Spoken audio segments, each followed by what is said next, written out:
two things that I distinctly remember about the band New Kids on the Block as they related to my life as a first and second grader, besides the fact that they were my favorite band back then. The first thing was I went to their concert in second grade, and I couldn't see.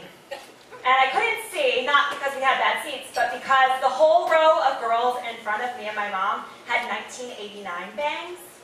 And 1989 bangs were tall, they were teased, they were hairsprayed, and they were a fortress. And so my 7-year-old body could not see a lick of the show because of these girls in front of me. And the second thing that I remember is that my room in first and second grade was plastered with posters of New Kids on the Block. Every bandmate, all over my wall, ripped from the pages of Tiger Beat and Bop. And I slept on a pillowcase that was Donnie Wahlberg's head. However, I could not look at these posters before I went to sleep at night, or I had terrible nightmares. So it was a little bit difficult because all of the wall was covered with these pictures. So my parents and I had set up a routine where they would wait downstairs where there was another light switch. I would close my eyes with all the lights on, tell them I was ready, and then about 10 minutes after I said I was ready, they would shut off the lights. And while doing so with my eyes closed, I just repeated the word ice cream over and over and over again. So because they were my first favorite band, in high school I was really excited that a few of them were sort of coming back onto the scene.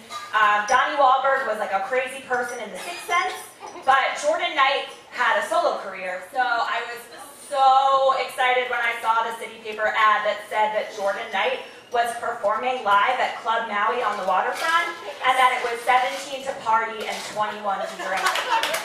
So my high school friends and I made huge plans. There were like 8 of us, and we crammed into the car of the only person that drove. So it was like a clown car driving down Delaware Avenue to Maui. And we parked like a little further down, we're all dressed up, we're walking up the street, we see the club, and there are 2 lines. There's a line in front of like a tropical gateway, and then there's another line sort of in front of this dark, musty door with no sign at all.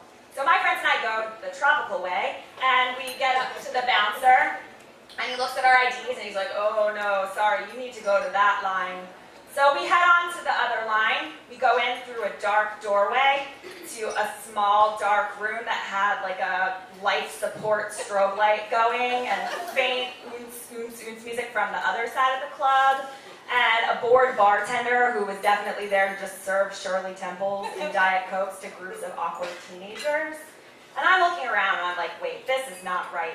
This can't be. I think we're supposed to go in the other way. So as the spokesperson for my group of friends, I go up to the bartender and I say, excuse me, is this where Jordan Knight is performing? He sort of looks at me and he's like, no, he's performing next door at Club Maui. You have to be 21 to get in there. He'll come in here afterwards and like shake hands and sign autographs. And my face just dropped. And even though this bartender didn't really care about me, he could tell that I was upset, and he pointed me in the direction of a middle-aged man who happened to be the manager of this dark, dark room. So I go up to the man as the spokesperson for my friends and explain how it was false advertisement in the City Paper, and it said 17 to party and 21 to drink, and this is not a party, the party's in there. So he gives me the choice. He says, you can stay in this room tonight and shake his hand, or I can give you a stack of vouchers to come back another night and party another night with all the 17-year-olds. And so I look at my friends, and we don't really want to stay, so we take the vouchers and we leave. We are defeated, we are pissed off. And then my smartest friend, Cesar, points out that Club Maui on the waterfront is at the Delaware River. And the Delaware River is right there. And there happen to be 4 stones and a boulder leading to the deck of Club Maui on the waterfront. So one by one, we go into the river. And because we didn't have cell phones, because it was a time when high school kids did not have cell phones, we just crossed our fingers that our friends made it in there alive. So I was like the 4th person to go. No one had come back yet, so it seemed like a good idea. Get up, climb the rocks, climb the boulder. There are 2 planks of the deck that are conveniently loose, that are small enough for a tiny teenage body to slip through and get onto the deck of Club Maui. So me and my friends made it, and we were there for Jordan Knight. We were in the front row, and it was an awesome concert. And Club Maui had a beach volleyball court with sand. There were scantily clad waitresses with like test tubes of neon liquid. There were like tiers of dance floors. I had never seen anything like this in my life. And there was a middle-aged man manager there who was the same middle-aged manager from the club next door. And we locked eyes, and it was like that moment in Ferris Bueller when Ferris sees Mr. Rooney after his day off. And my friend saw him too, and he saw us, and we ran. And we got the hell out of there. We left the Tropical Gateway, and we went back to dirty Delaware Avenue.